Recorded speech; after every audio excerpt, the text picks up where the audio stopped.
இன்னைக்கு என்ன செய்ய போறோம் தெரியுமா? என் தம்பிக்கு வாயெல்லாம் ரொம்ப புண்ணா இருக்கும், அதனால மண்பு தட்டுல தண்ணி சாறு வைக்க போறோம். ஃபர்ஸ்ட் கீரையை நல்லா க்ளீன் பண்ணிக்கலாம்.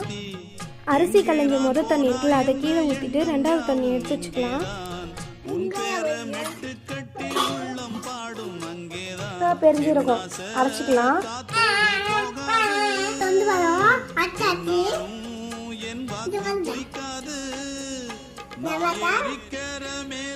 இதை நம்ம இப்போ ஓப்பன் பண்ணி பார்க்கலாம். 5 நிமிஷம் ஆயிடுச்சு. இங்க பாருங்க பாப்பா, மஞ்சள் தூள் போடு.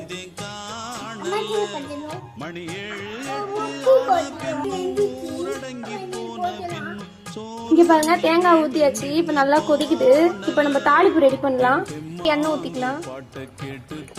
கடுகு, ஜீரகம், காஞ்ச மிளகாய் போட்டுக்கலாம். இப்ப நம்ம தாளிச்சு வச்சிருக்கோம்ல, அது இதோட சேர்த்துக்கலாம். இங்க பாருங்க, சுவையான தண்ணி சார் ரெடி ஆயிடுச்சு.